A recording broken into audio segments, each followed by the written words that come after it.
¿Sí? Hola, muy buenas tardes a todos. Soy José Antonio Rabadán, director de Clientes y Comunicación de Novaire. Queremos agradecer desde Novaire la presencia de todos ustedes, agradecer a la Concejalía de Acción Social presente en esta mesa y a la Universidad Permanente de Adultos el apoyo y difusión que han realizado de este acto, agradecer al Club de Información y a su director Jordi Navas la atención y la acogida que le ha dado a todo el ciclo, agradecer, como no, a los compañeros y compañeras de Novaire su asistencia y su apoyo durante estas 3 conferencias y, por último, agradecer muy especialmente a las personas mayores que han venido y que hoy nos acompañan y para los cuales está dirigido este ciclo y que animamos a que nos sigan desde las redes sociales de Novaire. Le damos la bienvenida a la tercera y última conferencia del ciclo Los mayores del siglo XXI, un cambio en marcha, organizada por Novaire y que hemos titulado «Qué grande eres, otra mirada a los mayores». En ella, Alex Rovira hablará del envejecimiento activo y de los clichés que vienen etiquetando a las personas mayores y que en pleno siglo XXI empiezan a derrumbarse. Les recordamos que al terminar la conferencia podrán formular directamente las preguntas al conferenciante mediante los micrófonos que le facilitarán las azafatas. O, si lo prefieren, lo podrán hacer también por escrito.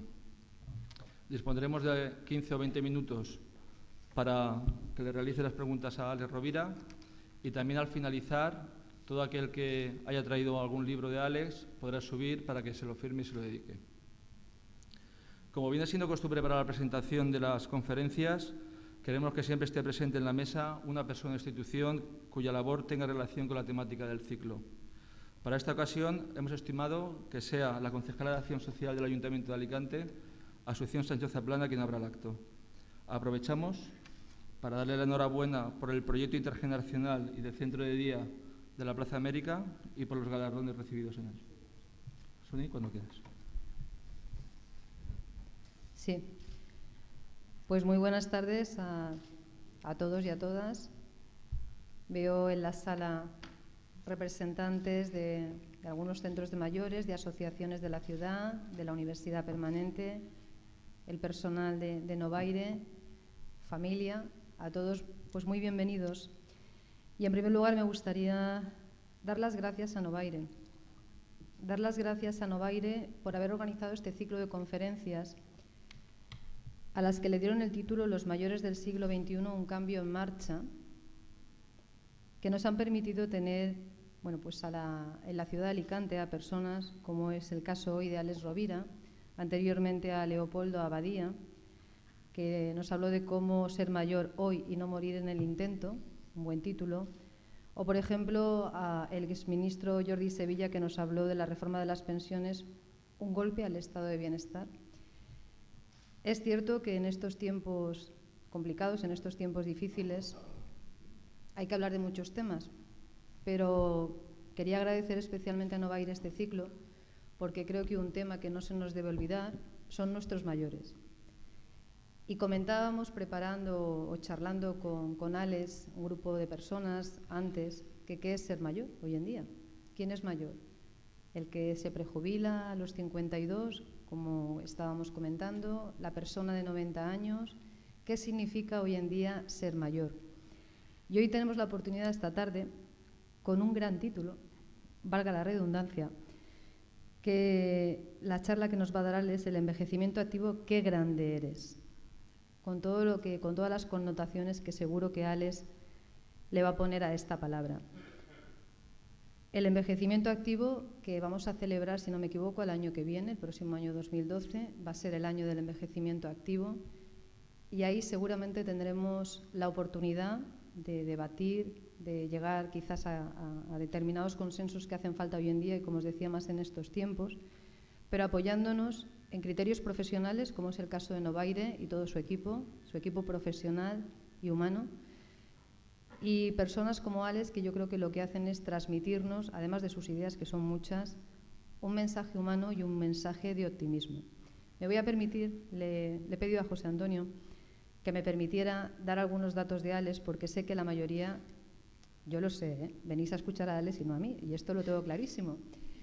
Pero a pesar de la broma, yo no me resisto a daros unos datos sobre el que la mayoría seguro que conocéis, Y sé que es difícil cuando tienes a un ponente, una persona en la mesa que habrá sido presentado en numerosas ocasiones, con algunos datos que son los mismos, evidentemente, saber que ha nacido en Barcelona y como él se define, que es escritor, economista, pedagogo, conferenciante internacional, no es difícil. Y saber que es uno de los escritores de más prestigio internacional, diría yo, porque claro, quien ha vendido pues más de 5 millones de copias de un libro o de varios, pues yo creo que con ese dato ya os he dicho bastante.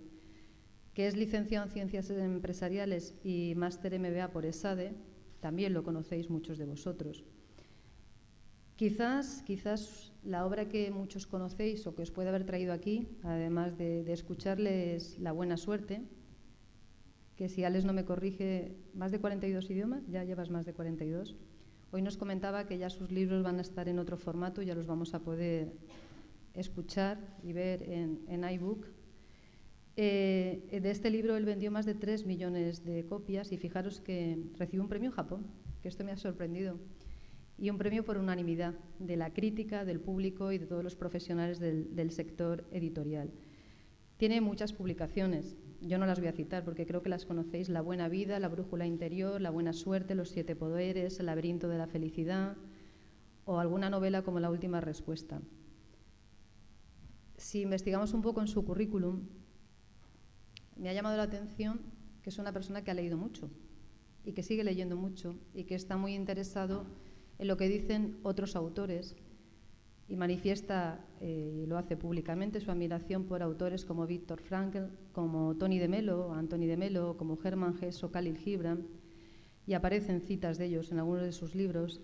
Y además de también él en algunas de sus publicaciones muestra su respeto profesional por pensadores o autores más contemporáneos, como es el caso de Elsa Ponset o José Antonio Marina.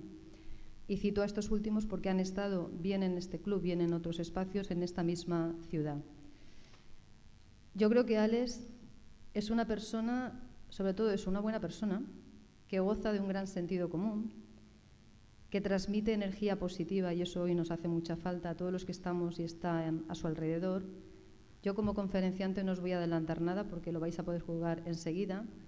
Quiero agradecer su presencia en Alicante, sobre todo, como he dicho al principio del título de su conferencia, qué grande eres, una mirada a nuestros mayores, y en nuestra sociedad en la que nos empeñamos en hacer de la juventud un valor de precio incalculable. Yo creo que es hora ya de que algunas voces se alcen para reconocer que la grandeza no está solo en tener más o menos años, ya veremos cómo se define lo que es ser mayor.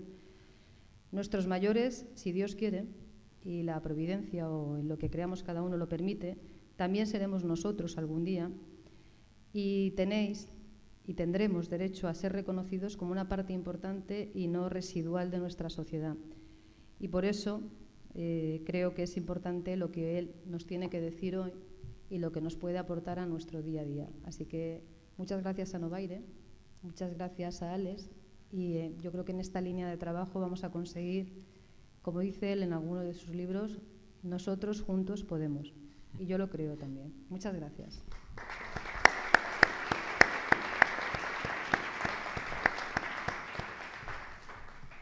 A mí me gustaría complementar, con el permiso de Alex Rovira y de Suni, esta presentación. Me gustaría presentarlo enumerando los valores que posee como persona y que a lo largo del día hemos podido disfrutar y que muy probablemente lo hayan llevado a este éxito en todos los aspectos de libros, de ventas y de idiomas, ¿no? Alex Rovira, creo que antes de un gran escritor, es un ávido lector. Nos lo ha podido hoy demostrar con una enumeración de libros impresionantes. Entre sus autores favoritos se encuentran Viktor Frankl, Abraham Maslow, Erich Fromm, José Luis San Pedro o Alejandro Jodorowsky, entre muchísimos otros. Una persona que le gusta la poesía: Machado, Miguel Hernández, Juan Ramón Jiménez, Pablo Neruda, Mario Benedetti.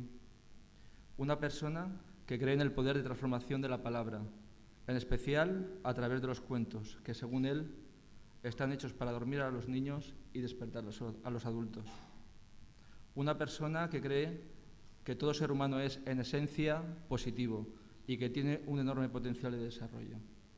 Alex Rovira es una persona que se niega a renunciar a la utopía y que piensa que los idealistas sumamente prácticos son hoy más necesarios que nunca. una persona que piensa que cada cual es responsable no solo de su propia vida, sino de contribuir con su trabajo a una mejora en la vida del otro y a dejar un legado en forma de servicio, paz, salud, bienestar, prosperidad, amor y conciencia. Con todos ustedes, Alex Rovira.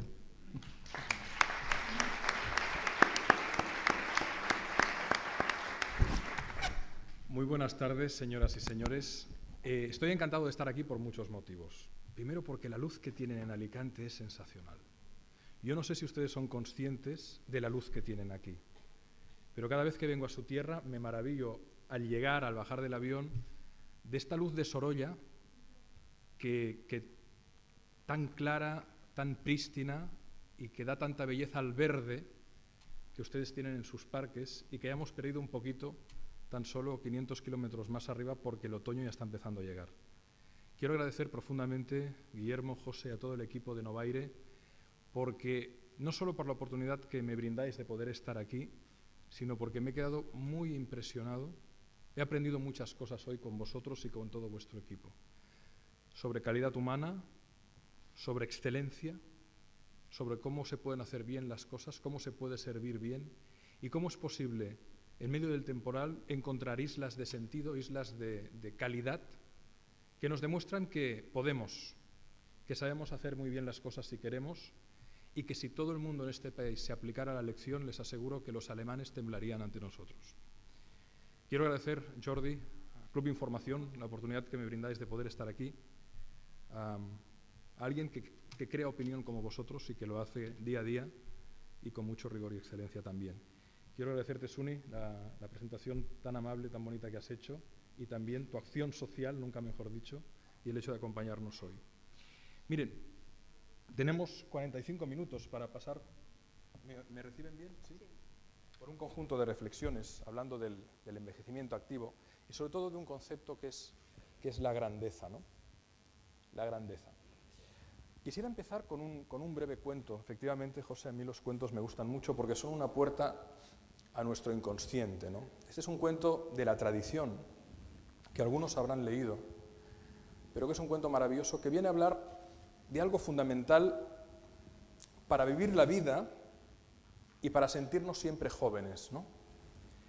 Ustedes saben que en psicología hay un concepto que se define como la postura existencial.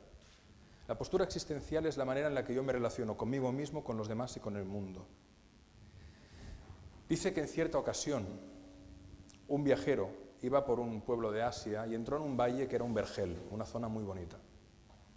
Se acercó a un pueblo que vio al final del valle y en un momento determinado, ya cansado de tantas horas de viaje, se sentó sobre una piedra blanca, de forma cúbica, y se puso a contemplar un paisaje maravilloso que le rodeaba. De repente decidió incorporarse y al mirar la piedra vio que en la piedra había un nombre de un habitante de aquella zona. Era Oriente, era cerca de la India y leyó el siguiente nombre, Jiddu Aziz, y debajo ponía, vivió 6 años, 100 días y 3 horas. Se quedó sorprendido al ver que se había sentado sobre la lápida del que parecía un niño. Y al levantar su mirada vio en medio de ese prado, de ese bosque, otras lápidas, piedras similares, y se fue acercando una a una. Invariablemente, en todas las piedras que leía había un nombre y debajo una leyenda que rezaba, vivió 4 años, 30 días y 3 horas. Vivió 7 años, 126 días. Invariablemente cada una de las piedras marcaba el tiempo vivido y en ningún caso superaban los 8 años. Conmovido, emocionado, se dio cuenta de que era un cementerio de niños, de pequeños, y se sentó en una de las lápidas y por la emoción se puso a llorar, ¿no? Pensando qué desgracia ha ocurrido aquí para que hayan tantos niños en esta tierra. Se acercó alguien que estaba paseando por la zona y le dijo, ¿qué le ocurre? Le veo muy conmovido, muy emocionado. Y él dijo, es que mire, me acabo de dar cuenta que estoy sentado sobre un cementerio en el que descansan los cuerpos de niñas y niños. Dice, no se preocupe, no, eso no es así. Dice, no, dice, no. Dice, mire, aquí en esta región tenemos una tradición.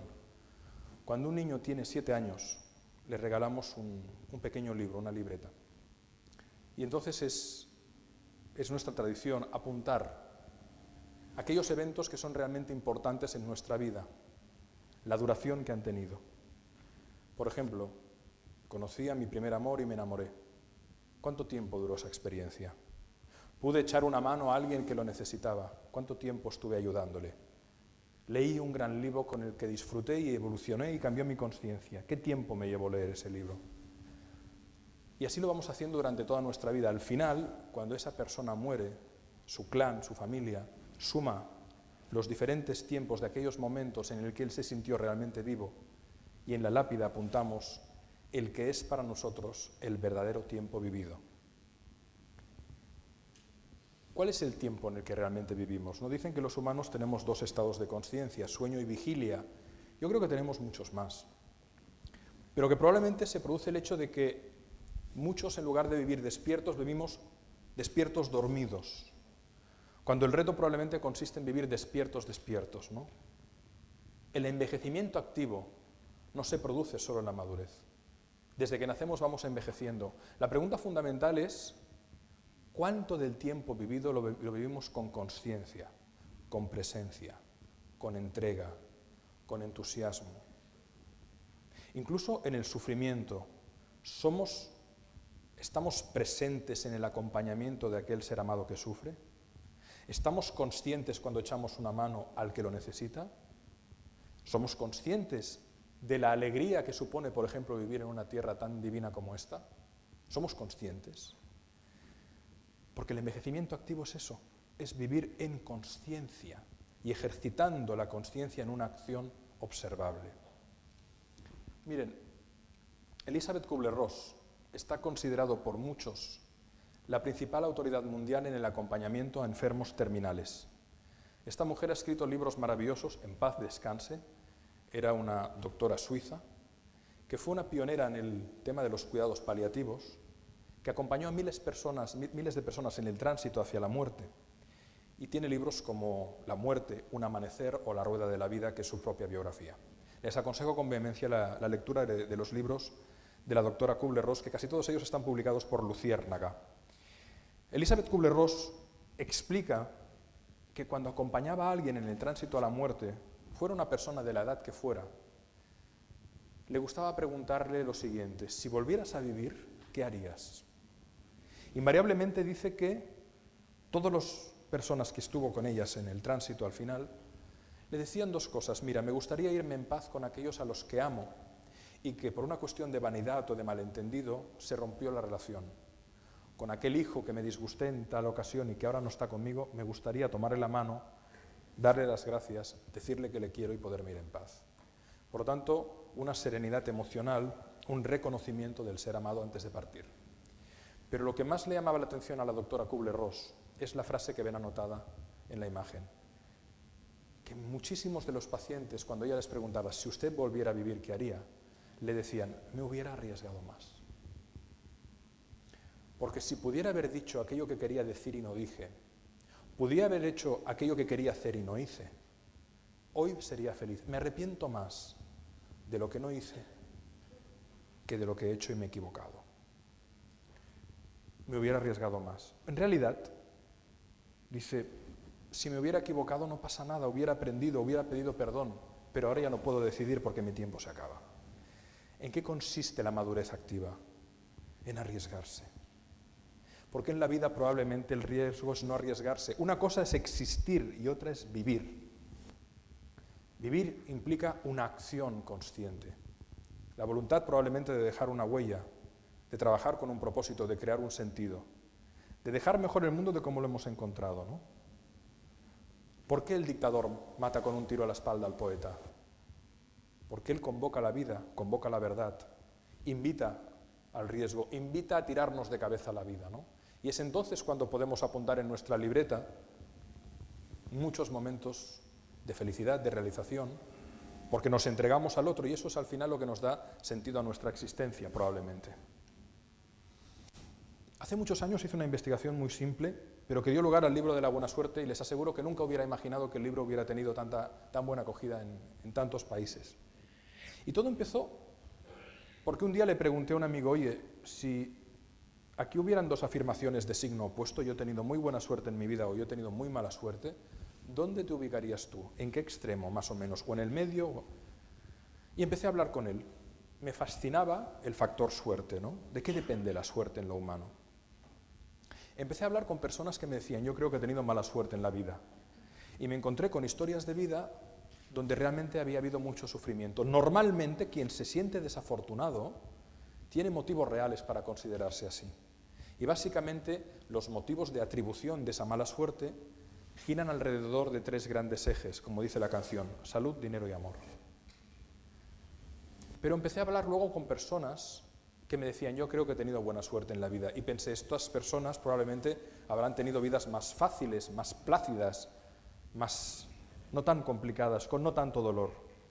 ¿Cuál fue mi sorpresa al encontrarme que la inmensa mayoría de esas personas que se consideraban afortunadas en su existencia, y muchas de ellas eran mayores, habían tenido un sufrimiento mayor que muchos de aquellos que se consideraban desafortunados?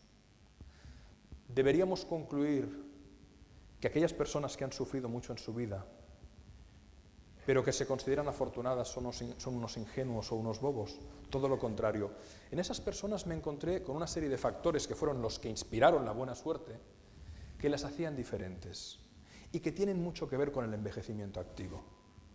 Miren, esas personas no funcionaban bajo el lema a veces se gana, a veces se pierde. Funcionaban con el lema a veces se gana y a veces se aprende. Es decir, tenían integrada en su alma la premisa de que, pase lo que pase, puedo extraer desde la reflexión un conocimiento útil que me permita mejorar la vida, transformar la vida. La vida no es lo que te pasa, sino lo que haces con lo que te pasa. Por lo tanto, primero, voluntad de aprendizaje. Segunda dimensión, voluntad de encontrar un sentido incluso a la adversidad. Es decir, ¿qué me está pidiendo la vida que tengo que aprender a partir de esa circunstancia tan complicada que me supone a lo mejor reinventarme, ser activo, tomar la iniciativa y que de entrada parece que yo no podré superar? ¿Qué sentido le puedo encontrar? Y ahí me encontraba con personas que eran capaces de alquimizar, de transformar su sufrimiento en amor y creatividad hacia el otro. En la buena gente, que es la que realmente crea la buena suerte. Por lo tanto, voluntad de aprendizaje, voluntad de sentido y sobre todo una acción orientada a transformar su realidad inmediata. Los creadores de buena suerte son la buena gente. La buena suerte no es que te toque la lotería. El 90% de los que le toca la pierden toda. Entre 2 y 7 años después pierden el propio patrimonio y se les arruina su red de afectos. Ralph Waldo Emerson, que era un filósofo norteamericano, decía, antes de adquirir un gran poder, debes adquirir la sabiduría para poderlo gestionar. Un golpe de suerte no te soluciona la vida. La buena suerte tiene que ver con esa postura existencial, que tiene mucho que ver con el envejecimiento activo, que tiene mucho que ver con el entregarse a la vida. De alguna manera, el factor común de ellos es que lo que daban de ellos se convertía en su riqueza. Hoy, mientras almorzábamos con el equipo de Novaire, y con Jordi, con Suni, con otras personas, ha salido esta frase. Goethe decía, trata a un ser humano como es y seguirá siendo lo que es, pero trátalo como puede llegar a ser y se convertirá en lo que está llamado a ser. Probablemente no somos conscientes del potencial de transformación y de realización que tenemos. Probablemente no somos conscientes de lo que podemos hacer, sea cual sea nuestra edad, si hay algo que nos mueve profundamente. Y quisiera ilustrar este principio con una historia real de un señor que hoy tiene 71 años. Dick Hoyt es un teniente coronel del ejército norteamericano que está en la reserva. Si yo les dijera que el señor Hoyt, ya verán que esto es envejecimiento activo, corre una maratón cada mes, pues es impresionante. Si les dijera que llega en el primer cuartil, es decir, entre el 25% de los primeros corredores de más de 50 años, teniendo él 71 años, es impresionante. Más teniendo en cuenta que comenzó a entrenar cuando tenía 40 años. Si les dijera que en realidad el señor Hoyt no corre una maratón, sino lo que corre es una triatlón, y concretamente la triatlón Ironman, que consiste en nadar 4 kilómetros y hacer sin parar 180 en bicicleta, y a continuación una maratón entera, no lo entiendes. Pero si les dijera que hace todo esto llevando consigo, literalmente arrastrando a su hijo discapacitado, Rick, que nació con una anoxia cerebral, cordón umbilical enrollado en el cuello, falta de oxígeno, diagnóstico médico, discapacidad total, física y mental, les dijeron hace 40 años, vuestro hijo no podrá hacer nada, no podrá mantenerse erguido, mover los brazos, articular el movimiento, no podrá hablar y además sufrirá de una discapacidad mental. ¿Por qué ocurre esto?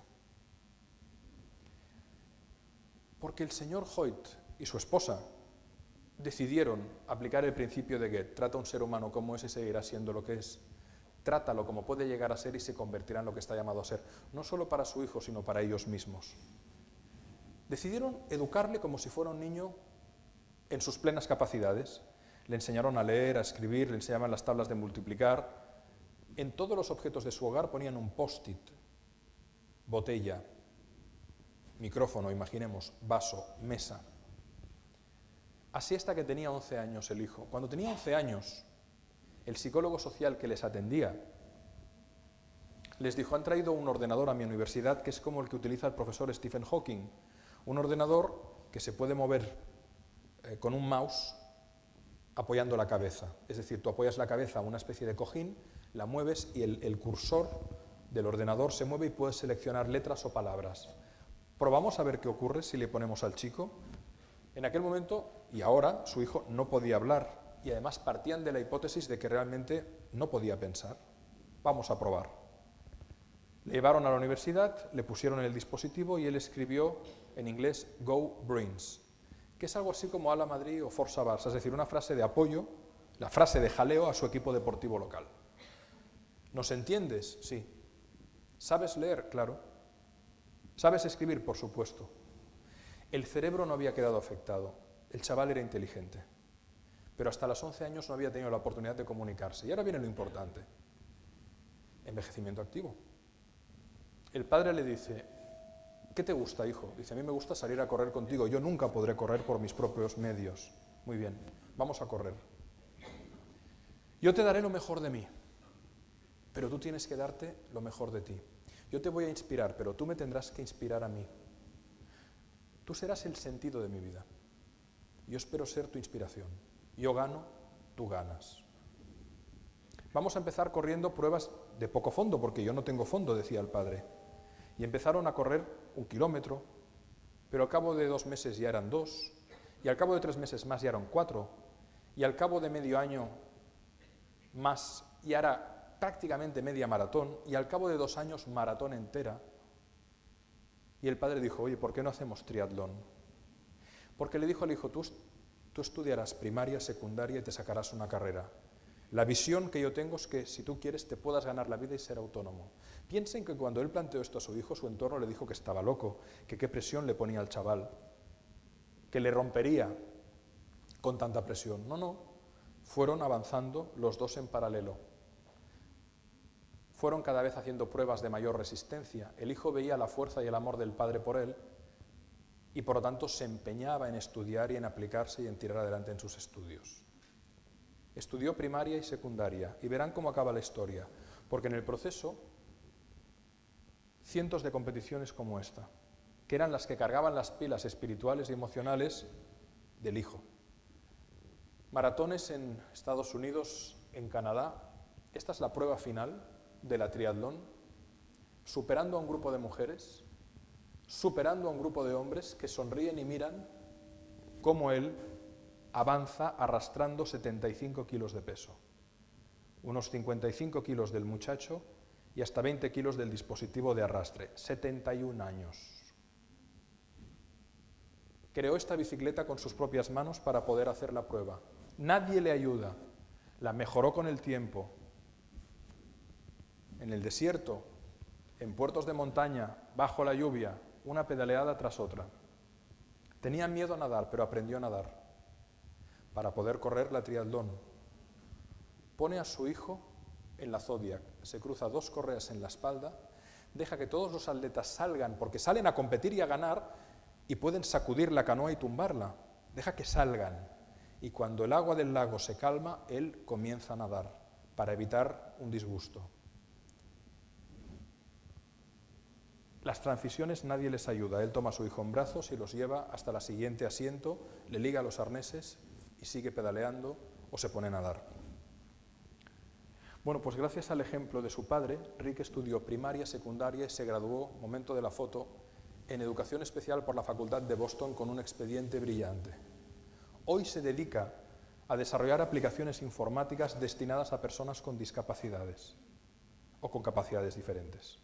Porque nadie como él tiene la empatía y el conocimiento técnico que permite, a lo mejor, programar un brazo robótico que atienda a la instrucción de un párpado, que es lo único que puede mover a lo mejor esa persona, para que le asista dándole de beber o para que le ayude a incorporarse, por ejemplo.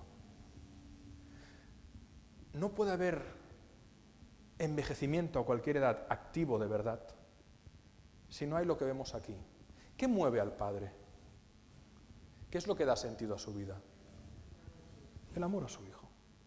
Y no hay fuerza mayor, no hay fuerza mayor para la transformación y para la evolución que amar a alguien o amar a algo. No hay fuerza mayor. Porque eso es lo que cataliza una palabra que hemos olvidado y que hay que rescatar, porque si no rescatamos el lenguaje, nos empobrecemos como especie. Al final lo que estamos viendo aquí es el efecto Pigmalión o la profecía que se autocumple. No hace mucho yo veía en un partido de fútbol de mi hijo un padre que le decía a su hijo, poco antes de empezar, y era la tercera vez que lo veía, torpe, te vas a caer, que eres un torpe. El niño a los 3 minutos comía césped artificial. No pude por más que acercarme a ese hombre y decirle, mira, me presento, soy Alex, el padre de Paul. Con toda mi humildad te hago una reflexión. Es que he visto que le has hecho la broma y tu hijo se ha caído. ¿Por qué crees que se ha caído? Le pregunté. Y me dice, ¿por qué es torpe? Digo, no. No se ha caído porque sea torpe, se ha caído porque te quiere. Y ha cumplido tu profecía, tu hechizo. Si en lugar de decirle, te vas a caer que eres torpe, no le dices nada, tu hijo correrá mucho mejor. Y si además le dices, cariño, si te caes, yo estoy ahí para atenderte, el chaval volará. Haz el favor de tratarlo como puede llegar a ser. Lo que hemos visto en la historia de Dick Hoyt tiene una palabra que se llama longanimidad. Del latín, longa animidad, la gran alma. ¿Saben lo que quiere decir longanimidad? Grandeza y constancia de ánimo en la adversidad. Pero eso no es posible si no se produce lo anterior, que es la segunda acepción del término. Esa grandeza y constancia de ánimo en la adversidad se produce cuando hay benignidad, clemencia y generosidad. Es decir, lo que nos impulsa finalmente es la voluntad de mejorar y de ayudar a los demás a que mejoren. Probablemente no hay mayor combustible espiritual, no hay mayor combustible emocional. Por tanto, pensemos que nuestro envejecimiento activo como postura existencial no solo redunda en que estemos mejor nosotros, sino que a lo mejor podemos poner nuestros dones al servicio de los demás. Y eso es lo que hace que una sociedad avance, necesariamente, invariablemente. Hay un aforismo que dice lo siguiente, ten cuidado como mires el mundo, porque el mundo será como lo mires. En psicología hay una premisa muy cierta y es que lo que crees tiende a ser lo que creas. Mire, si ahora recibiéramos un SMS, un email, o un rumor, o una llamada, y nos dijeran, mañana tal caja, ahora reconvertida en banco, va a quebrar. No tengan la menor duda que si lo recibiéramos de una fuente mínimamente creíble, origen del rumor, ese mensaje empezaría a correr, ¿y saben qué pasaría mañana? Que esa caja quiebra. Pues ese principio que lo hemos vivido y lo vivimos continuamente en lo macro, también sirve en lo micro. Tanto si crees que puedes como si crees que no, decía Henry Ford a sus empleados, estás en lo cierto. ¿Podemos hacer todo lo que deseamos? No, afortunadamente, si no caeríamos en un delirio narcisista. Pero podemos hacer mucho más de lo que imaginamos. Pero hay que hacer, hay que dar un primer paso, porque si no, evidentemente no hay evolución, no hay transformación. Helen Keller, no sé si conocen su historia, ahora verán quién es, les diré quién es, pero escribió estas frases, dice, podemos hacer lo que deseemos si lo intentamos lo suficiente. Claro, es una frase muy dura, yo disiento, pero ella lo dijo. No sé si podemos hacer lo que deseamos si lo intentamos lo suficiente. Quizás no todo, pero mucho más de lo que imaginamos, sí. También decía que ningún pesimista ha descubierto el secreto de las estrellas, ni ha navegado por mares desconocidos, ni ha abierto una nueva puerta al espíritu humano. Y también decía que la seguridad es una superstición, que no existe en la naturaleza y que la vida es una aventura atrevida o no es nada. Helen Keller es esta señora tan bonita que ven en la imagen de la izquierda. Helen Keller, cuando tenía apenas 2 años y a raíz de una meningitis, quedó de un día para otro completamente ciega, completamente sorda. Estuvo aislada del mundo hasta los 7 años. Sus padres, desesperados, no sabían qué podían hacer porque el nivel de rabia que tenía Helen era tan grande que lo destrozaba todo. No podía hablar, no podía hacerse entender, no oía nada, no veía nada.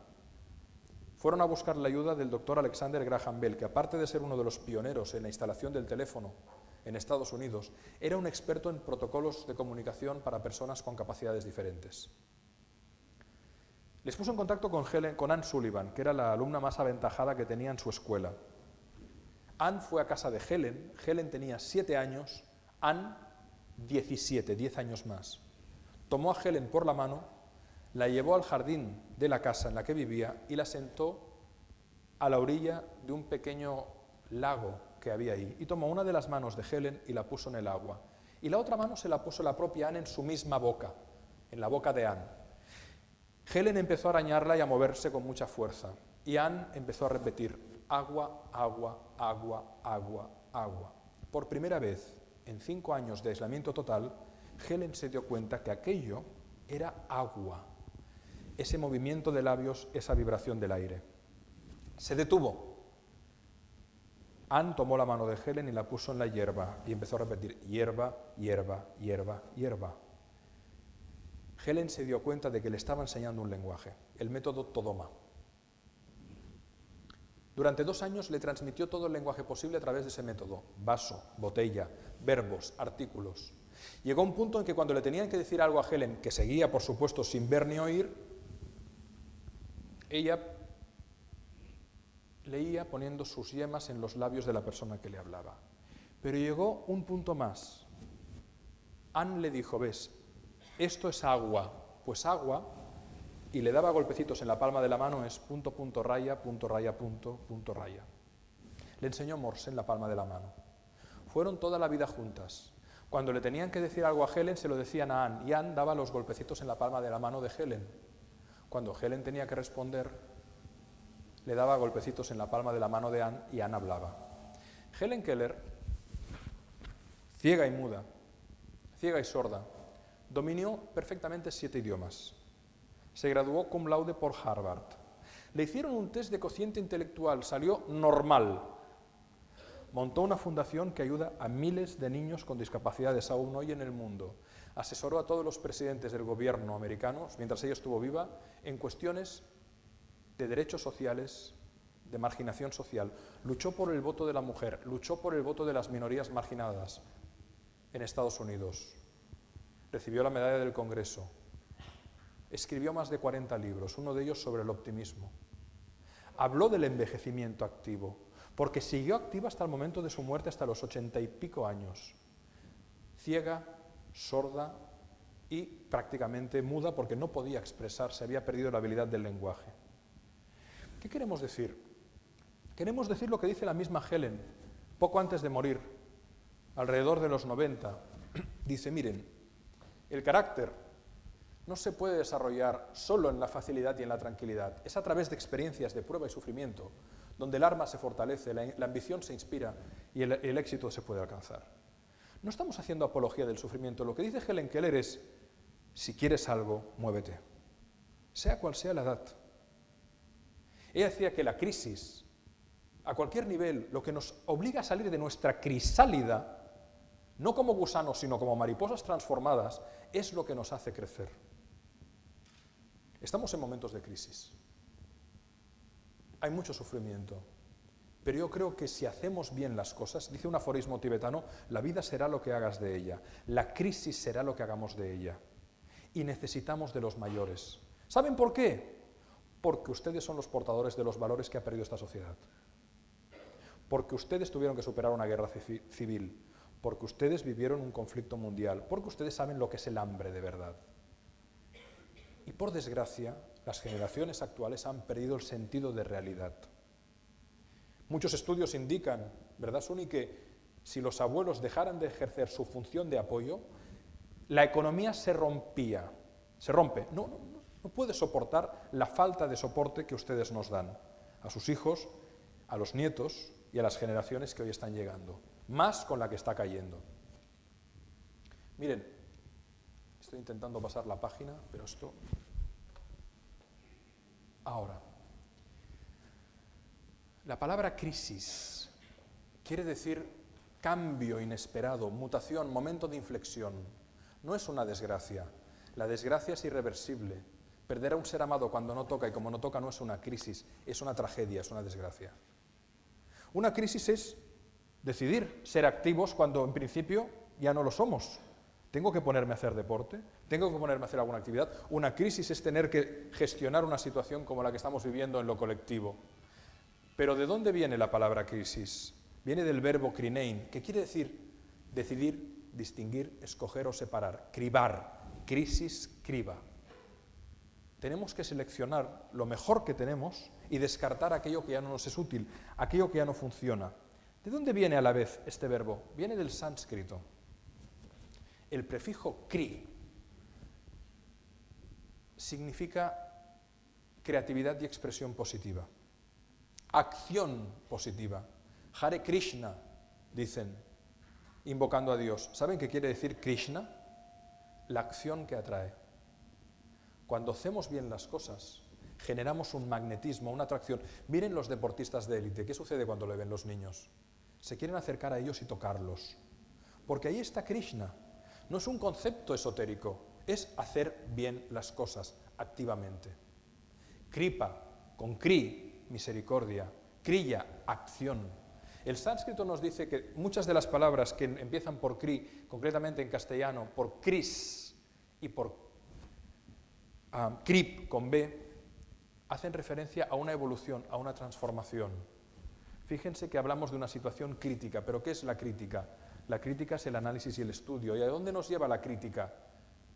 Muchos de ustedes, muchos de los mayores que están aquí, se están formando, se están preparando, están desarrollando su crítica y su criterio, capacidad de análisis y reflexión. ¿Es fácil? No, implica un esfuerzo, implica una consciencia, implica una actividad, un ejercicio activo. ¿Pero qué se genera entonces? La crisálida, la metamorfosis, la transformación. ¿Saben lo que ocurre cuando una mariposa está a punto de salir de la crisálida y alguien que se lo está mirando desde fuera dice, uy, pobrecita, cómo sufre, vamos a cortar la tela para que pueda desprenderse sin tener que removerse tanto? Cuando la cortan con una tijera o con un estilete, se desprende la mariposa, pero se sigue arrastrando como un gusano. Tiene que completar por sí misma su propia evolución y transformación. Luego, nosotros no podemos cambiar al otro. Podemos inspirar, podemos acompañar, podemos invitar, pero son ustedes quienes eligen ser la causa de su transformación. Porque hay algo dentro que les llama a eso. Porque quizás es la fuerza de la vida por sí misma que pide darse paso y aprovechar cada instante de la vida, que es lo único que tenemos. En realidad, cuando nos preguntan o cuando nos preguntamos ¿qué soy yo?, quizás la respuesta más razonable es soy el instante presente. Somos lo que estamos viviendo a cada instante. Hay otra palabra que se desprende de la palabra crisis, crisol, la alquimia, la transformación. Y hay otra palabra que no lo digo desde la definición dogmática, pero que es la conciencia crística. Cristo viene de crisis. Lo que hemos visto del padre que arrastra a su hijo es la manifestación de la conciencia crística, del amor incondicional, de la entrega incondicional, del sacrificio, de la perseverancia, de la determinación, de la esperanza, de la fe, de la caridad, de la fuerza que transforma el mundo. Porque si no hacemos nada, el mundo tiende a enfriarse, ensuciarse y estropearse.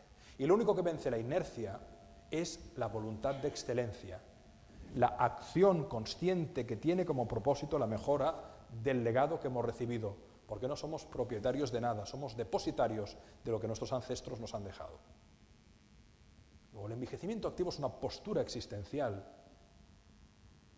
que nos ayuda a que esto cada vez vaya mejor. Y que es algo que deberíamos asumir desde el primer momento, no solo en la madurez.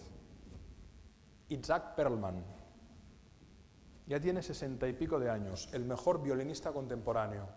Lo que muchos no saben es que tuvo poliomielitis, que se desplaza con muletas, que tiene una estructura de hierros que le mantiene el torso erguido y que a veces interpreta con un dolor intenso en su espalda. Pues bien, les voy a contar una anécdota porque el mensaje final que da el maestro Perlman, que para que se hagan una idea, no sé si han oído la banda sonora de La lista de Schindler, es Perlman quien la interpreta. Es una melodía maravillosa. Perlman daba un concierto en el Lincoln Center de Nueva York, ante casi 4.000 personas que habían venido de muchos lugares del mundo pagando una fortuna para escucharle. Jack Riemer, que es un periodista del New York Times, hizo la siguiente crónica. Perlman, dando el concierto antes del último movimiento, justo después del descanso, vuelve al auditorio con sus muletas, sube al estrado, las deja de lado, se sienta y cuando afina el Stradivarius de esta foto, con el que iba a tocar el último movimiento, una de las cuerdas emite un chasquido y se rompe. Técnicamente es imposible tocar un violín con una cuerda de menos. Constatado porque me encanta la música y mi prima toca en la Filarmónica de Berlín el violín y le dije, Susana, ¿es verdad? Es verdad. El director de orquesta se dirige al auditorio y dice, señores, lo lamentamos mucho, pero tendremos que retrasar media hora el concierto o cancelarlo, porque el maestro Perlman tiene que volver al camerino, cambiar la cuerda, afinar el Stradivarius y volver a venir. Y Perlman le dice, no, voy a tocar, aquí nadie se espera. No vamos a cancelar el concierto y no vamos a hacer que se esperen. Y el director le dice, pero no puedes tocar con una cuerda menos. Dice, técnicamente es cierto, no se puede, pero voy a improvisar armónicos y arpegios. Claro, la expectación es máxima. ¿Estás seguro? Seguro. No se levanten, vamos a seguir. Da la voz a la orquesta y cuando entra el solo de Perlman, improvisa. Y como es un gran maestro, salva perfectamente la armonía de su intervención. Al acabar la interpretación se produce una ovación extraordinaria, larguísima, emocionada. Si ya la produce sin que se le rompa el violín, imagínense ustedes cuando el público sabe que lo está haciendo con una cuerda de menos y que suena muy bien, de maravilla. Pero no les cuento esto por la maestría del genio, sino por la postura activa, no solo de envejecimiento, sino ante la vida que manifiesta Perlman en la frase que dice al final. Se levanta sudoroso, se seca el sudor con un pañuelo que lleva siempre en el bolsillo. Si miran vídeos en YouTube ya verán que solo ver interpretar emociona. Y dice, ¿saben lo que pasa? Que a veces el músico, el artista, el profesional, en definitiva el ser humano, la buena gente, tiene que ser capaz de ver qué es lo que puede hacer con lo que le queda. Y a mí esta frase me pone la carne de gallina. ¿Qué podemos hacer con lo que tenemos? Sea nuestra cronología de 90 años, de 80 años, de 70, de 60 o de 50. ¿Qué podemos hacer con lo que tenemos? Porque siempre hay alguien que está esperando que le ofrezcamos algo. En el caso de Perlman era no dejar colgadas a 4.000 personas en un concierto que le esperaban hasta el final. Pero para cualquier ser humano la pregunta es, se nos va a romper la cuerda del violín muchas veces en la vida, muchas veces.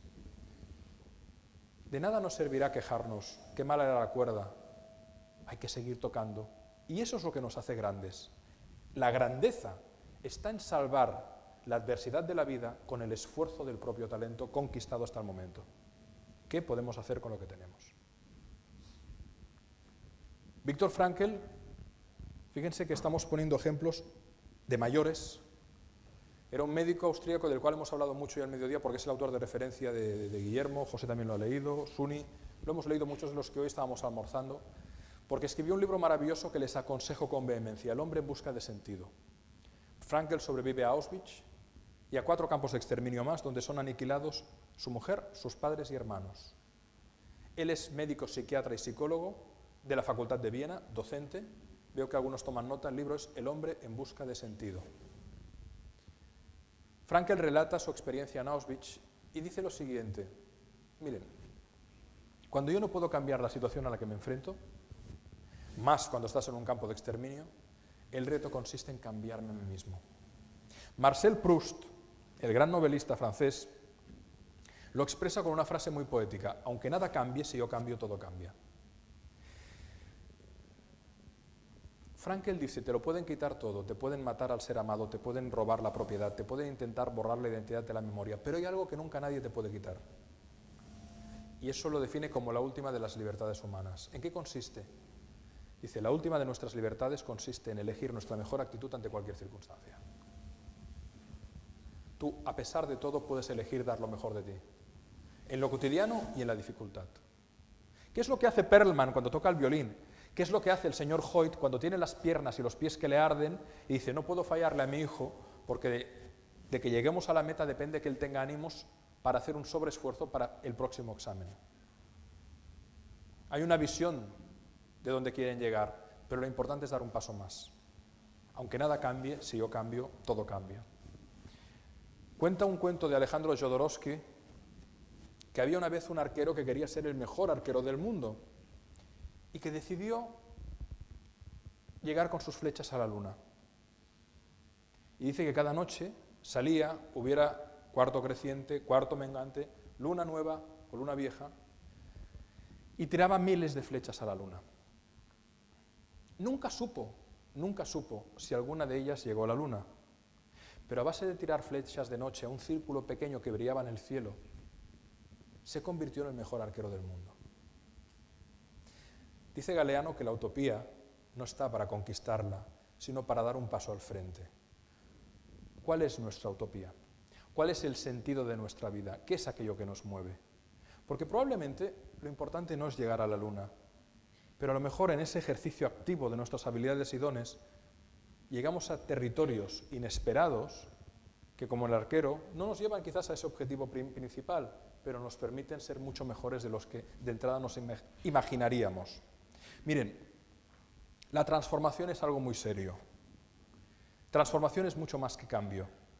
El cambio normalmente es una invitación o una amenaza. Tienes que cambiar, hay que ponerse las pilas. El cambio casi siempre viene de afuera hacia adentro. La transformación es algo que uno elige.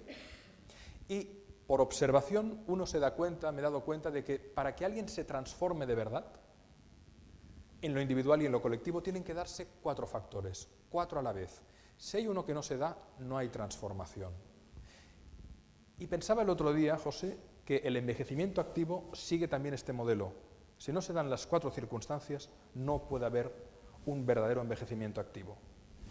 La primera variable es querer. Hace más el que quiere que el que puede. El corazón. Por eso lo ponemos al principio de todo. Nos transformamos cuando realmente hay la determinación, hay un querer muy fuerte. Algo que nos moviliza. Lo vemos en el caso del padre que empuja a su hijo en la maratón. Primero, querer. Segundo, saber. Conocimiento. Fíjense que lo primero afecta al corazón, es la actitud. Pero lo segundo es el conocimiento, es la preparación. Leer, dialogar, reflexionar, ver buenas películas, escuchar a buenos pensadores, intercambiar información, preparar nuestra mente, mantenerla activa. La tercera habilidad es saber hacer, poder. Desarrollar una inteligencia práctica y operativa. Fíjense que la primera es la inteligencia emocional y social. La segunda es la inteligencia lógico-racional. La tercera es la inteligencia práctica. Saber hacer las cosas, desarrollar un hábito que se integre en nosotros. Y la cuarta variable es la inteligencia espiritual. O la inteligencia, si quieren, también social. Dejar un legado. Todo esto, ¿por qué lo hacemos? Porque queremos dejar un legado. Porque queremos que nuestros nietos vean que a pesar de tener 80 y pico de años, nos mantenemos estudiando, nos mantenemos preparándonos, porque haciéndolo les estamos dando el permiso a ellos para que el día de mañana también lo puedan hacer. No prediques, tu hijo te está mirando. Los niños no aprenden por lenguaje verbal, aprenden por observación y por emulación. Que levante la mano aquella persona que esté aquí que reconozca que alguno de sus abuelos, por parte de padre o de madre, fueron una persona fundamental en su construcción existencial. Que levante la mano. ¿Quién reconoce que un abuelo o una abuela fue una persona esencial en su construcción existencial? Muchos levantan la mano, muchísimos. Son los que nos dan el gran permiso, son los que están para aplacar los nos y los debes de papá y mamá, que los tienen que ejercer porque son nuestros padres. Ahí están. Fíjense que al final hay que desarrollar 2 dimensiones, Las dos del centro es lo que se conoce hoy como el talento. Pero también hay un talante a presente y hay un talante a futuro. Competencia personal, profesional y social. Y eso es lo que crea una nueva cultura. Solo hay una nueva cultura cuando queremos, cuando sabemos, cuando podemos y cuando hay un horizonte y una visión compartida. Entonces se produce la transformación. Hay que tener una esperanza, una imagen de dónde queremos llegar para que toda la energía que ponemos en ella se canalice. Morihei Ueshiba. Quizás no saben quién es este hombre, pero si yo les hablo de la Guerra de las Galaxias, ¿sí? Del maestro Yoda, del bajito hábil y sabio. Yoda es una digitalización del maestro Morihei Ueshiba, japonés, 94 años, creador del Aikido, el arte marcial considerada más eficiente y menos violenta. ¿Saben en qué edad empezó el señor Ueshiba a desarrollar este arte marcial? A los 70 años. Le iban maestros de karate con altos grados, cinturón negro, tercer dan, cuarto dan, quinto dan, a combatir con él y acababan así.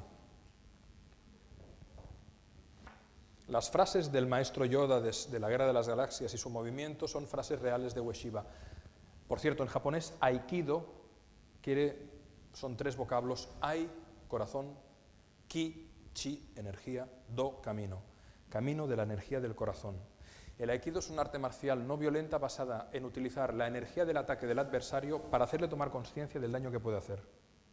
Se soporta básicamente en movimientos de inercia. Le preguntaban al maestro Ueshiba, siendo muy mayor, ¿cómo es que usted le atacan de repente? Y pueden entrar en internet y mirar en YouTube vídeos de Ueshiba. ¿Cómo es que atacándole 12 adversarios de 30 y pico de años, puro músculo, salen todos rebotados por el suelo? Le preguntaban, ¿es la fuerza? Decía, la fuerza es importante, pero no es lo más importante.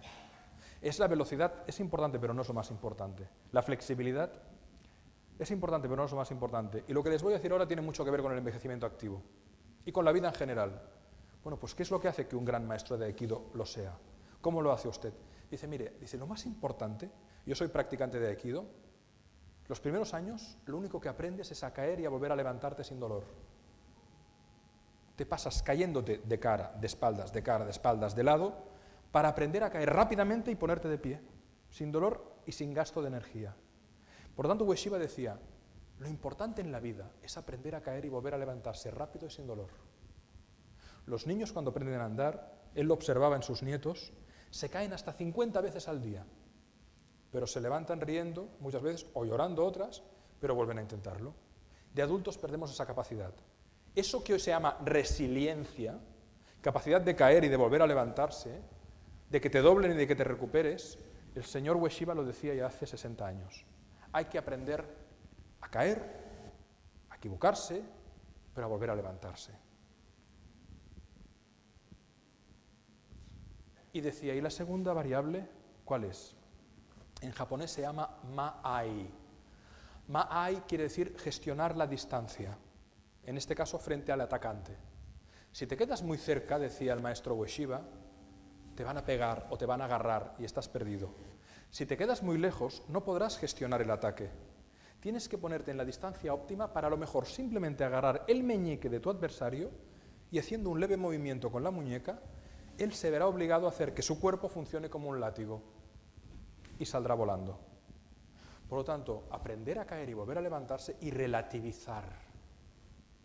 Que los problemas no nos ahoguen. A veces nos ahogamos en un vaso de agua. Y a veces no hacemos frente a la realidad porque tenemos miedo de gestionarla. Y a lo mejor el toro no es tan grande como lo pintan. Hay que tener el coraje de enfrentar las cosas como son. Y eso es aplicable, creo, a todo en la vida. Y más, si queremos envejecer activamente. Miren, ¿cuál es el riesgo si no lo hacemos? La resignación. ¿Saben qué decía Balzac de la resignación? La resignación es el suicidio cotidiano. Gran frase. ¿Por qué nos resignamos?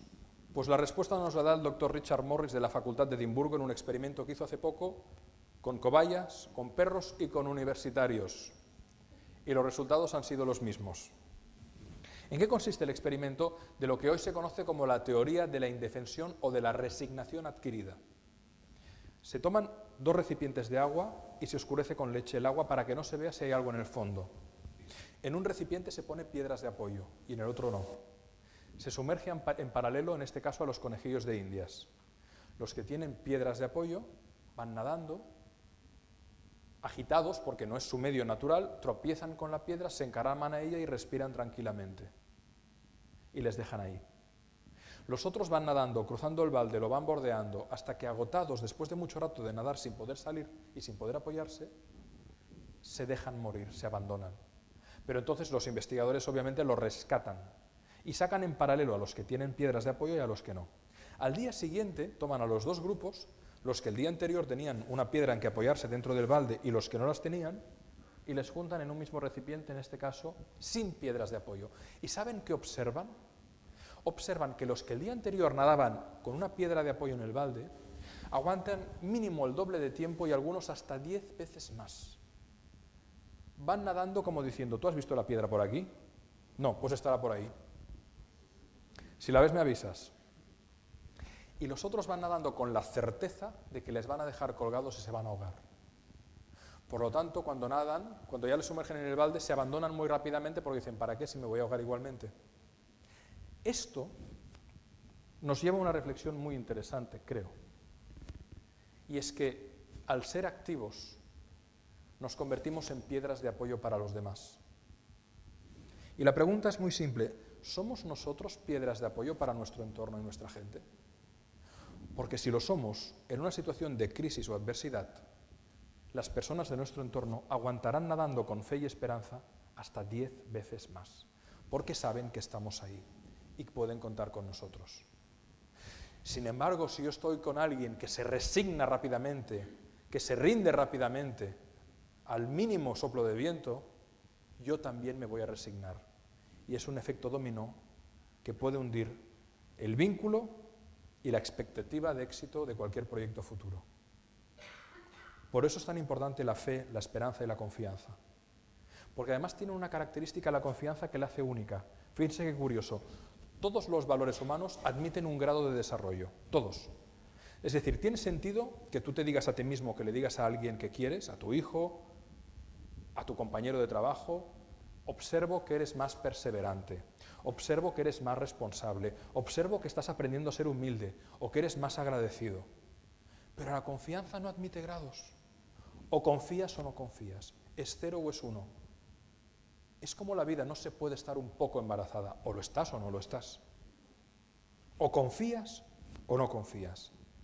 Por eso, la crisis económica actual, y hago un paréntesis, se produce porque hay una crisis de confianza. En realidad no es una crisis económica, es una crisis de valores, es una crisis de conciencia. No confío en el que gobierna, no confío en el banquero, no confío en el otro porque en realidad no sé si merece la pena.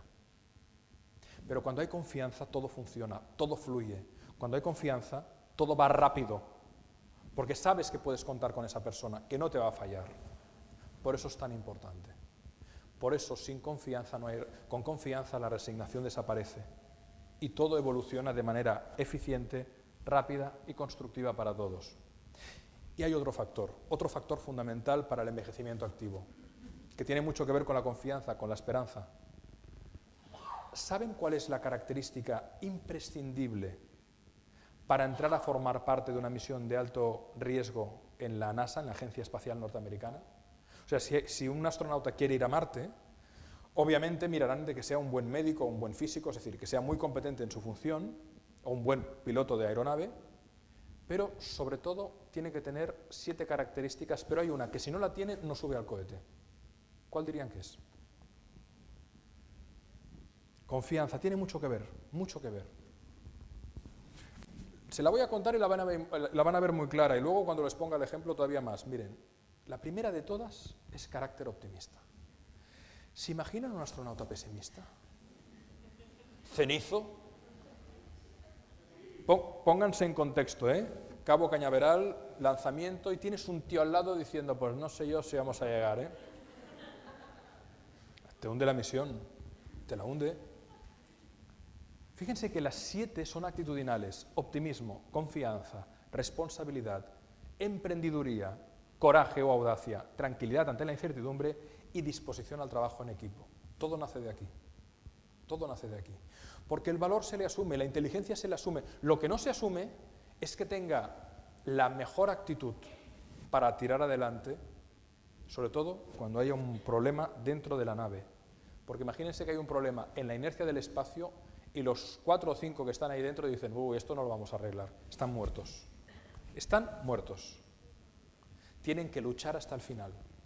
¿Por qué? Porque en las misiones Apolo se encontraron con muchos problemas y vieron que si habían sobrevivido, miren la película, era porque había alguien ahí dentro que decía: vamos, vamos, vamos, vamos, como Rafa Nadal, aunque la pelota parezca que se haya perdido, el tío va, aunque luego el calambre haga que el músculo se le mueva en la rueda de prensa y se quede doblado debajo de la silla.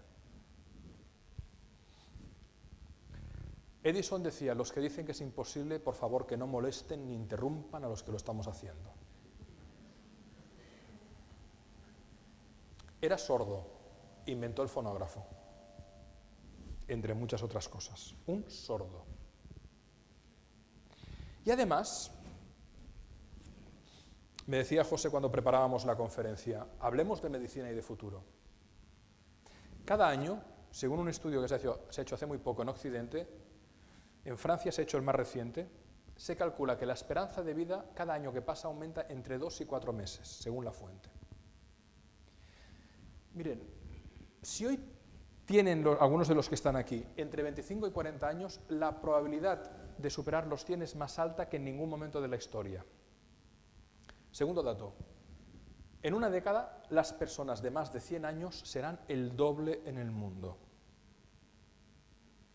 Es decir, si hoy la esperanza de vida está en los 84 en las mujeres y 82 en los hombres aproximadamente, hay fuentes que estiman que en 50 años la esperanza de vida en Occidente puede llegar a los 100 largos en las mujeres y a los 100 pocos en los hombres. Por lo siguiente, por la farmacogenómica. El laboratorio Celera invirtió 2.000 millones de dólares y 10 años en Rockville para hacer el primer mapa del genoma. Hoy usted se lo puede hacer por 500 dólares y dentro de 10 años se podrá hacer por 3 euros. Y tendrá cartografiado todo su genoma y le harán una pastilla diseñada para usted específicamente y en principio con muchos menos efectos secundarios. Algunos dicen que podemos llegar a vivir 110 años con una cierta calidad de vida en 50 años, 110, 115. También parecía ciencia ficción hace 200 años decir que habría personas que llegarían tranquilamente a los 90 y que irían, como Miguel, al gimnasio cada día y aprenderían flauta dulce, flauta travesera, guitarra e inglés. Lo he visto hoy, existe. Por lo tanto, el futuro no es inevitable, es inventable. ¿Pero de qué depende? Depende de esta cadena, y con esto ya prácticamente acabamos. Depende de que, como dice Frankel, envejecimiento activo, muy bien. ¿El futuro qué es? El futuro es presente. La calidad del futuro no es más que la calidad de lo que hacemos aquí y ahora. Yo puedo decidir caerme por el precipicio o puedo decidir ser amable con el otro. Ahora mismo tengo muchas posibilidades. Podemos elegir. Pero no somos conscientes de esa obviedad. Miren, todo este discurso tiene una gran trampa y siempre la denuncio. La comprensión racional de todo lo que hemos dicho no garantiza en absoluto su puesta en práctica. La palabra fuego no calienta. La palabra agua no moja. Hay que hacer. Si nos quedamos con esto en la cabeza no va a haber transformación. Miren, hay una diferencia entre el saber y el creer. El saber nos ayuda a gestionar la realidad, pero lo que la transforma es el creer. Me explicaré. Todo el mundo sabe que se tiene que morir, pero casi nadie se lo cree. Y los que se lo creen de verdad viven la vida de una manera muy distinta. Viven en el ahora. Y desde el ahora, todos podemos elegir nuestra mejor actitud ante cualquier circunstancia. Una actitud elegida conscientemente, ¿qué es una actitud? Un estado de ánimo, una posición que puede ser positiva o negativa, es decir, de invitación amable al otro o de rechazo, y que puede ser reactiva, una reacción, o proactiva, tomo la iniciativa. Si tomamos la iniciativa y miramos de dar lo mejor, una actitud consciente genera un pensamiento y una emoción. Pensamiento y emoción se manifiestan en una acción observable. No podemos hacer nada que antes no haya sido pensado y sentido. Es imposible. Puede ser inconsciente, pero toda nuestra acción, comportamiento, tiene un sentipensamiento previo. Si lo hacemos desde la consciencia, la acción es consciente. ¿Cómo cambiamos hábitos? ¿Cómo aprendemos? ¿Cómo integramos habilidades? A partir de repetir acciones conscientes. Aprieta el embrague, pon la mano así. El dedo en el do, el segundo en el re, el tercero en el mi. La posición de un arte marcial, un instrumento, conducir, todo es un hábito que pasa por la repetición de acciones conscientes que nacen de actitudes conscientes. Cuando el hábito se forja, la suma de hábitos de un ser humano construye un carácter. Y el carácter apunta hacia un tipo de destino y hacia un tipo de signo de una vida. En la semilla dicen que está el árbol. ¿Cuál es la semilla? La mejor actitud para el envejecimiento activo, para la gestión de la vida aquí y ahora. Pero en realidad en la semilla no está el árbol. En la semilla en realidad está un bosque entero. Hoy cuando veía a muchas de las personas, de los mayores del centro de Novaire que hemos visitado, me venía a la cabeza la imagen de un bosque. Mira, esta persona con 90 años, con 100 años, ¿cuánto ha vivido? ¿Cuánto ha hecho? ¿Cuánto amor ha vivido? ¿Cuánta alegría? ¿Cuánto sufrimiento? Es un bosque. ¿Cuánta gente ha conocido? ¿Cuántos impactos ha dejado en su vida? Pues la calidad de ese bosque depende de la calidad que decidamos aquí y ahora. Y me quisiera despedir con una reflexión y con un doble deseo. Miren, el trébol de la buena suerte es un trébol de 4 hojas. Lo que pasa es que muy poca gente sabe cuál es el significado de este símbolo tan bonito.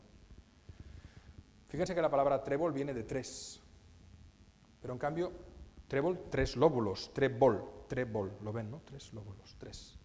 El 3 es el número de la vida, del alma. ¿Por qué? Muy simple. Fíjense que todo lo que vive se expresa en un triple movimiento, en una triple fuerza. Por ejemplo, nuestro corazón tiene sístole y diástole, que son 2 contrarios, aparentemente, ¿no? Pero ¿dónde acaba la sístole y dónde comienza la diástole? En realidad es un único movimiento, pero decimos sístole y diástole, 2 opuestos, cerrado y abierto. 2 más una fuerza que lo impulsa, la sangre. Nuestros pulmones, inspiración, expiración. Y el aire.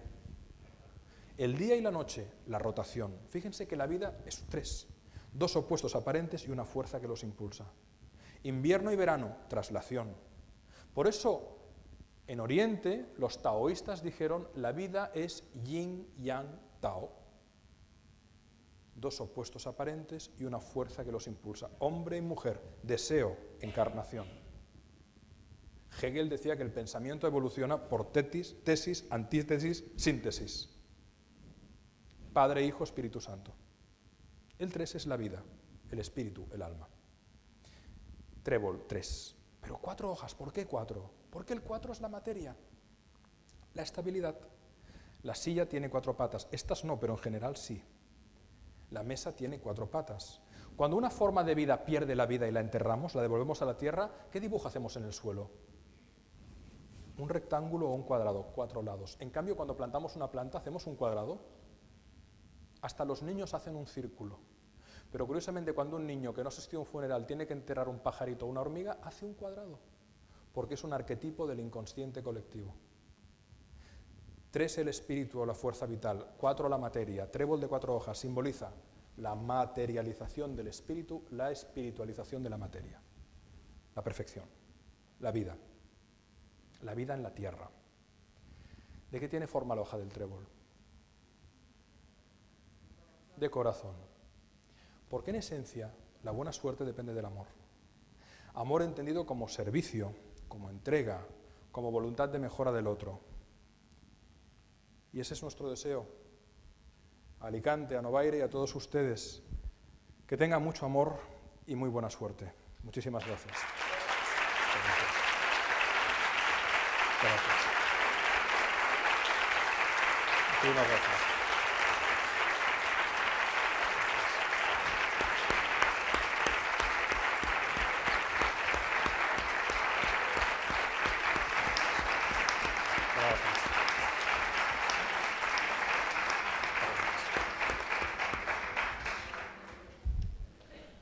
Muchas gracias, Alex, por habernos regalado esta preciosa y magnífica conferencia. Vamos a abrir el turno de preguntas del público. Lo pueden hacer de viva voz, con el micrófono que les facilite la azafata, o también por escrito, haciéndolo llegar la pregunta en una hoja.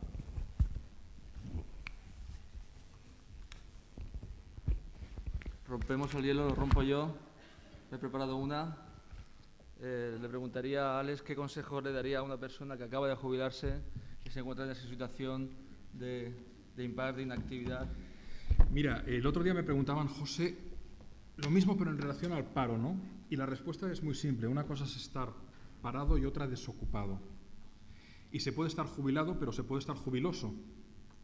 Por lo tanto, para estar jubiloso, yo creo que el gran problema que tiene la persona que se jubila es que no sabe qué hacer con su tiempo.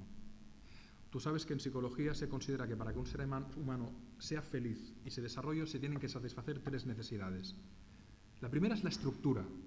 Estructura, es decir, tener un orden, un calendario, un qué hacer.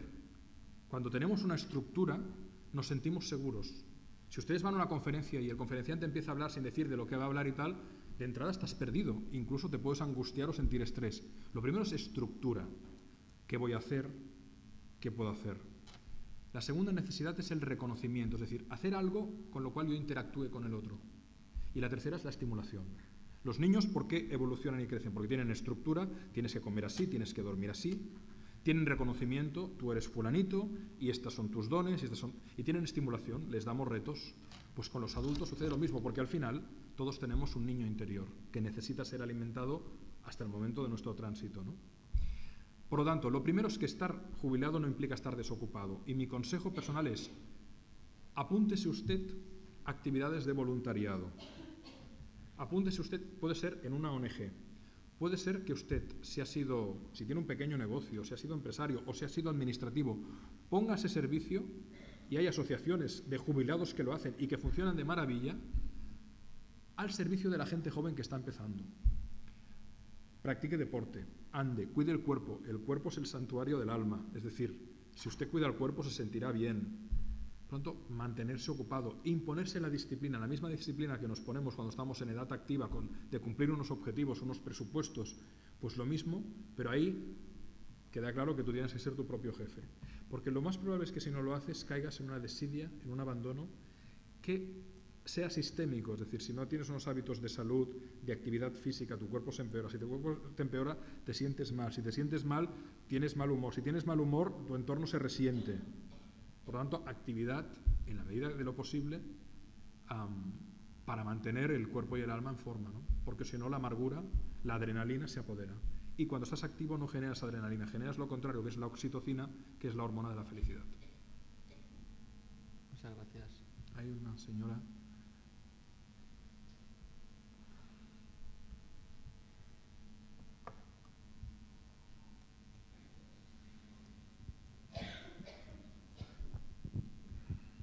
Bueno, primero darle las gracias por la excelente charla que nos has dado. Muchas Me ha gracias. motivado muchísimo. Muchísimas gracias. Tengo 68 años. Soy voluntaria de Cruz Roja en personas mayores y discapacitados, alrededor de 10 años. Tengo 4 nietos y me considero una persona muy activa. Siempre he tenido una inquietud y le estoy inculcando a mis nietos y presionando a mis hijas para que alguno de mis nietos llegue a ser músico. Ah. Fíjese lo que se me ha ocurrido hoy, que creo que voy a ser yo. Mire, qué buena reflexión. Un aplauso para la señora.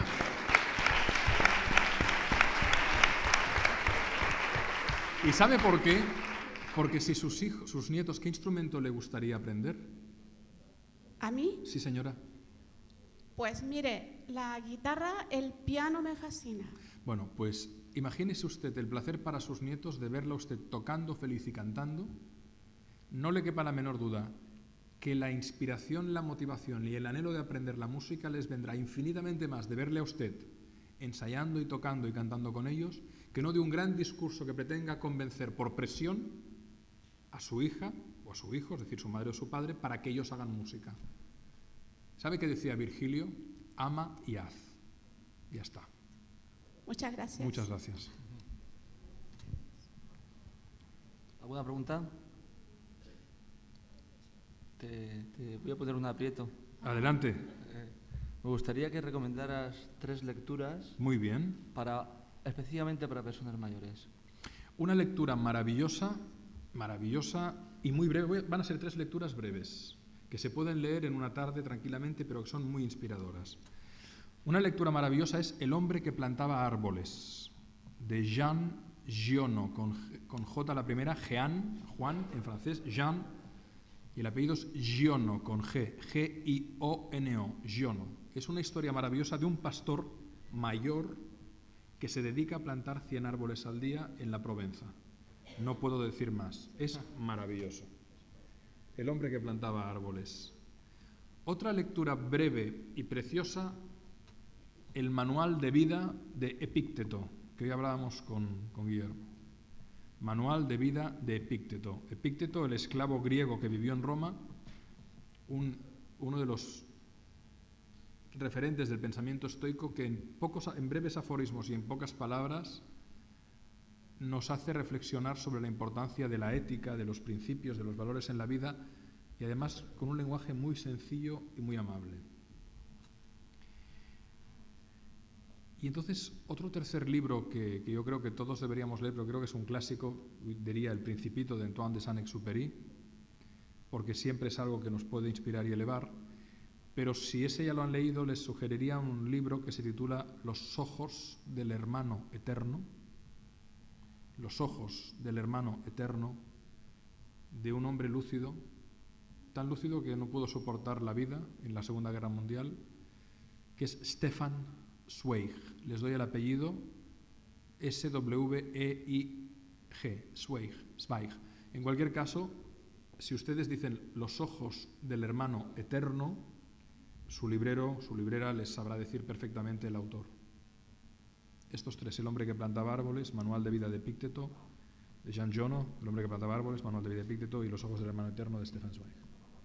Este último es un poco más largo, pero merece mucho la pena leerlo, porque además tiene una gran belleza poética en la narración. A quien no le haya dado tiempo a anotar, publicaremos esas recomendaciones en nuestro Facebook inmediatamente. Muy bien. ¿Y hay alguna pregunta? Sí. A mí se me ocurre, cuando me estaba escuchando, que Rajoy se está perdiendo una oportunidad de tratar los problemas.